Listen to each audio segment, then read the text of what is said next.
Hey, what's up everyone? This is Ill Factor from beatacademy.com, and in this video, I'm going to share with you some music production tips while recreating the beat for Imagine Dragons' Bad Liar. And we're going to be doing this using Persona's Studio One version 4. So let's dive right in. Now, before we move forward, I definitely want to talk about the elephant in the room here, and that is, where's Ableton Live? What's going on? Are you leaving it? No, I'm still producing and using Ableton Live as my main wheelhouse. But there's something to be said when you step out of your comfort zone and start exploring new methods and maybe new ways of approaching how you would normally produce your music. That in itself, getting out of your comfort zone, can be another great way to spark some creativity into your workflow. So I'm just a couple days in to exploring Studio One. I purchased it. I wanted to check it out. I've heard great things about it. And besides just not knowing where a lot of the quick key commands are at, it's very intuitive. It's very easy to navigate. Some things that are very reminiscent to my early Pro Tools days, and a lot of great things. I've come across a lot of great things while using that. So with that aside, let's dive right in and focus on recreating the main bell sound that we hear in the Imagine Dragons song. So here we have an event. I'm just going to click that and hear the notes. And so we need to place an instrument onto this MIDI track. So I'm going to go to my browser and click instruments in here. And so I'm going to choose the native Mai Tai synthesizer. It's a 2 oscillator synth that comes loaded with Persona's Studio One. So I'm going to click and drag that onto the track. So here's the device here. And this is also a great way to remind you that, no matter what DAW platform you're using, the principles that I want to share with you, I want to make sure that that's at the bedrock, that's at the core, and the principles can be applied all across any platform. So now let's take a listen to the bell riff.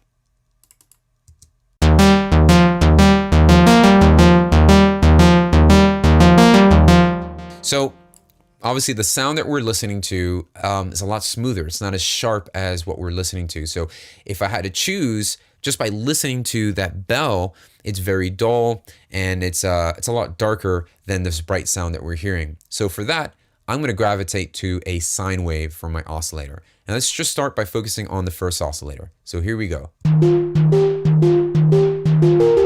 Now I notice there's some noise in there. So I have a noise generator here. We can just simply turn that off.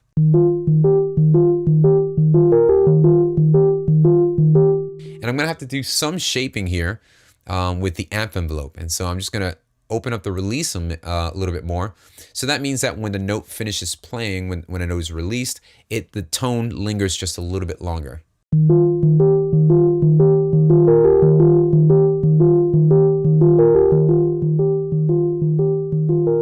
Just brought the sustain down just a little bit. And let's go ahead and turn this filter and maybe just take off some of the high end here, and I'll bring the velocity down. And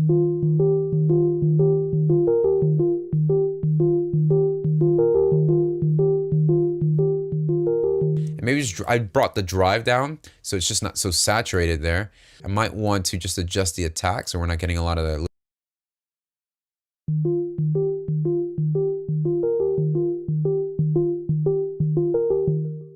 Now this is something unique to this. I don't really see this normally in a lot of other synths, but they have this character here, this character option. And so I'm guessing, let's just crank up the amount and see what that does.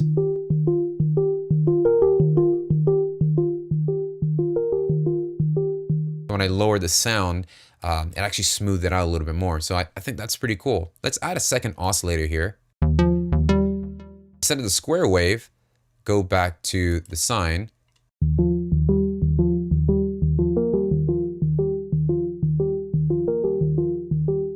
And I have this just at an octave lower than our main one on top here. Well, it's so low, it doesn't really matter. So we might just turn that oscillator off and then increase the actual sub frequency oscillator on oscillator 1.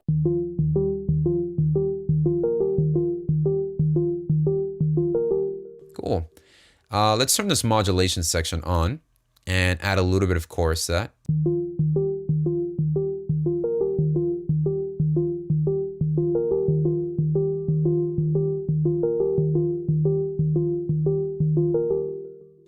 ahead and just increase the mix on the reverb that's embedded inside the synth.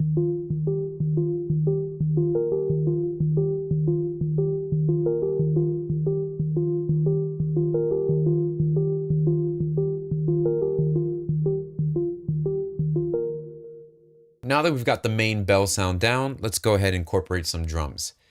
So I'm going to open up the browser tab here in Studio One, go back to the instruments, and I'm used to working in a drum rack environment in Ableton Live. And so I guess the equivalent would be using Impact, or if you have any third-party instruments like Battery or Atlas, you can use those as well. But I'll use a native Impact here. I'm going to click and just drag that into here. And now we have a Impact, which is a virtual instrument that allows you to just drag and drop samples and trigger them with your MIDI device. So I'm going to go over here to this kit that I've loaded with some sounds. And I've gotten these files here. I've gotten these sounds here from a Beat Academy sample pack that I've put together. And this sample pack, as you can see, works in any DAW. You can simply just click any one of these WAV files and drag and drop them into either an Impact or directly right onto the arrangement view. But this sample pack is loaded with construction kits, loops, one-shots, and transition effects that you can use, and it's absolutely 100% free. So just click the link below in the description box to download this. So I've got a couple sounds here loaded on this Impact. And what we're going to do is just go ahead and create the pattern. So let's go ahead and double click, gives me a region, and open that up in the event. Now, typically in the Ableton Live environment, when using a drum rack, you would have specific notes tailored to sounds that are loaded in that drum rack. And so here in Studio One, you can accomplish the same thing by going into drum mode. And so that'll now focus in on the pads that have sounds loaded in them. And now you can actually input where they're to be placed within the grid. The cool thing is it shows you just the attack of that sound. So it's actually a really cool view for sequencing or step sequencing or inputting drums to begin with. So let's just go ahead and click the kick there. And we'll start with having the little pole here on. So let's put the pole here. Take that off.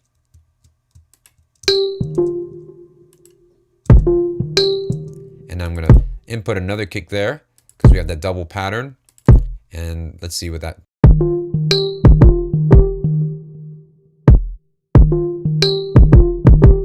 And then another hit here, but instead of that pole, we have the rim knock happening.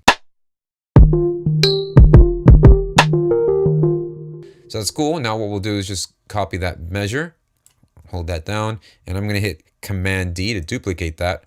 I'll do that a couple of times.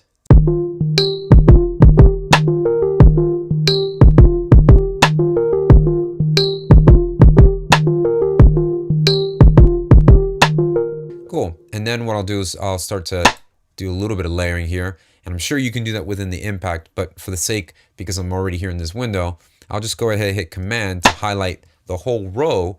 And holding Option allows me to make an exact copy of that row and drag it to another sound. So let's get to that snap right there. And then we have this big warehouse kick drum accenting not every single hit that the kick is doing, but it's accenting certain hits that the kick is doing. So let's go ahead and input that. So I'll put the first downbeat here, draw one here and here. Let's see what that does.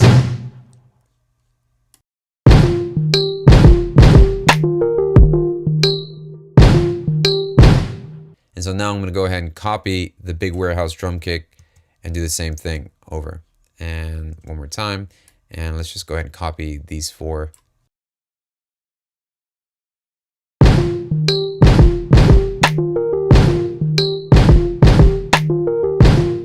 All right, cool. Now we've got that basic drum pattern down. I'm entering into the console or the mixing environment here. And I'm going to click the little instrument icon on the bottom. And I'm going to go ahead and select separate outputs for each one of these sounds so that I can have a better control of them and do a little bit more of some sound designing with them. So for instance, let's get that warehouse drum here and click the bottom here and send out two separate outputs. So I'll put stereo 2 and instantly Studio One will create an audio track for that, and you can see it here up here in the console.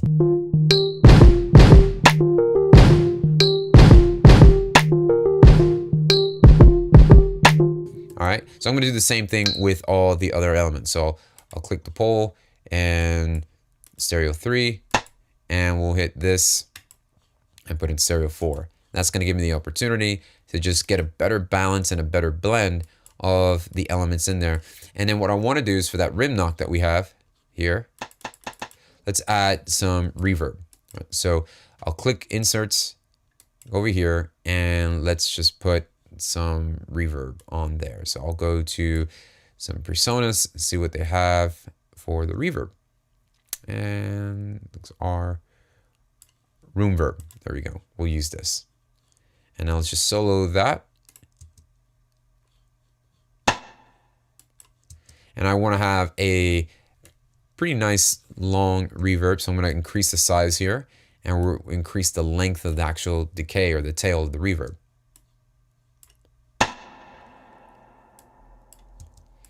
And let's just lower the mix. And I like this actually as a reverb mix, not just a dry and wet mix, but I can actually just mix the actual delayed signal in the acoustic environment or the actual reverberation of that signal here, which is cool. So bring the size down, maybe change the damp a little bit, and bring the pre so it happens right out.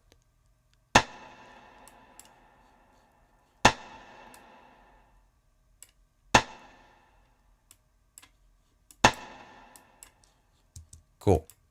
And I'll also have the metal pole here come out of the same output as the rim. So the rim is 4.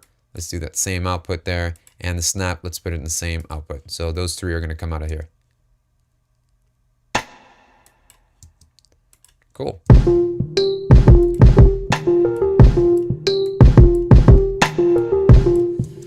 And now what I'm going to do is just kind of group these drums together. So we have the kick, and I'll just double click that here, put kick, and I'll just leave all this one there. But let's select all of these instruments, and then let's go ahead and create a drum bus for them. So I'm going to add bus for the selected channels. That way I can now go ahead and add some saturation. So I'll just type in sat for saturator, and I'll use the saturation knob here from Softube.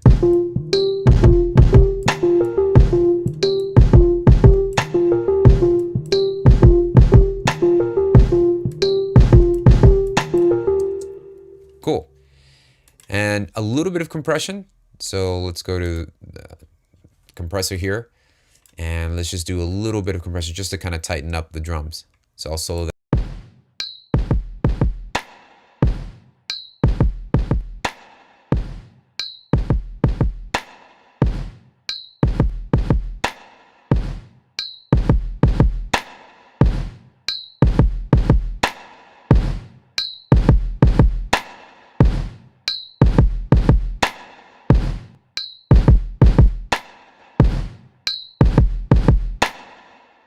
All right, so now let's focus in on the bass line. So for this, I'm going to also use the Mai Tai that comes with PreSonus Studio One. So here we're going to go make sure that we switch from polyphonic to mono. And it's really important that when you're working on creating any bass lines that you do switch to a mono setting so that you don't have notes overlapping each other and it just becomes a muddy mess, especially down there in the lower frequencies. So we're going to switch to mono. And let's just start with one oscillator. It's set to a sine wave just to get that nice beefy subby low end.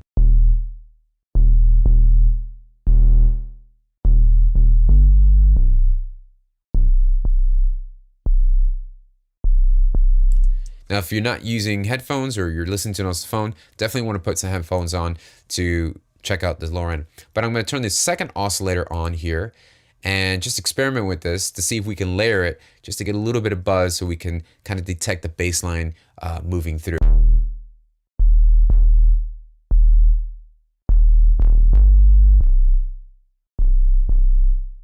That's cool. I'm going to go to the modulation and add some chorus onto this, and it'll help widen it up a little.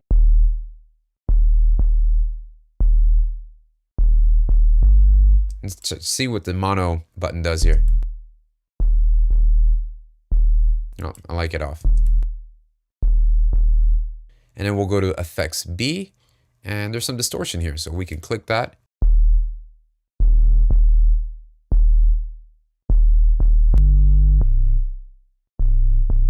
Nice, I like the soft tube.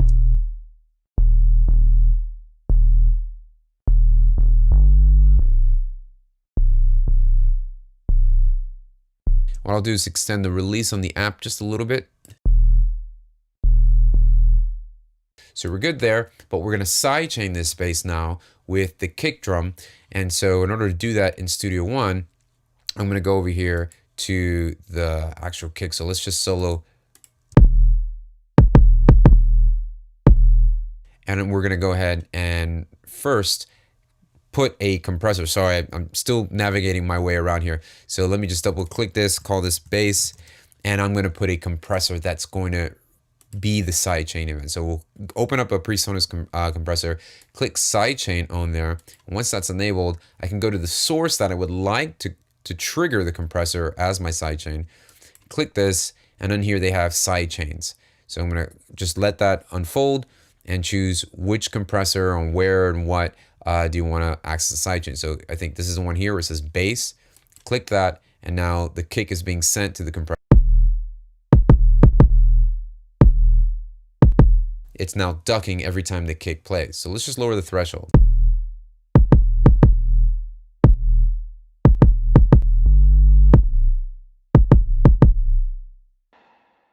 Now let's go ahead and wrap this up by adding a orchestra hit to kind of mirror the bass line, and that kind of gives more emphasis to the accented kick, warehouse kick that we added to this. So here I'm using the PreSonus Sample 1, which is kind of similar to sampler in Ableton Live. And so I have a sound here loaded. And then what we're going to do is literally just copy, drag and drop the bass line pattern here. So I've copied the bass line pattern, and I've made sure that within the actual sample itself that I just transposed it. So I pitched it up until the first note of this orchestra hit matches the same tone and pitch of the bass line. As you can see, this is the normal. That's the, the pitch being transposed down. So let's just click that up, and now this is really just to accent the warehouse hit that we're hearing also. So I'm gonna go ahead and unsolo that, and let's just go ahead and blend it together.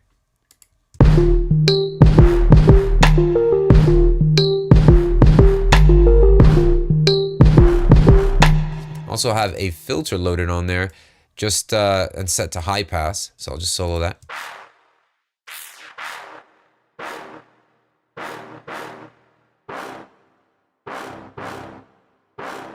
Just to take out some of the low end, but with a little bit of the envelope, it gives a nice little, almost like a splash. And I kind of want to like a little splatter at the very attack of that sound.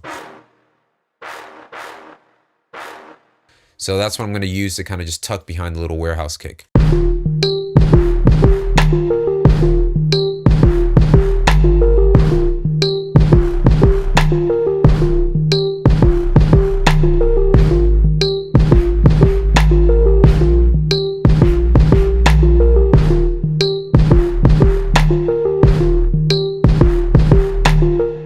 So I'm definitely stepping out of my comfort zone here, diving into Studio One, getting my feet wet with it. So thanks for the patience as you watch me navigate through here.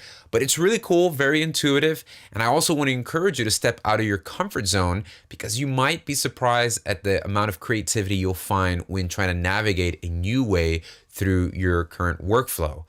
So I hope this video has been helpful for you, and as my gift to you for watching, I'd love to send you the sample pack that I've mentioned earlier, filled with construction kits, loops, one-shots, sounds, and transition effects.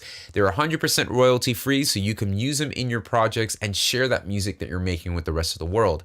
And as you can see, it works on any DAW. Just simply click, drag and drop, and you're ready to go. Just click the link below in the description box to download the sample pack. And thanks for watching, and I'll see you next time.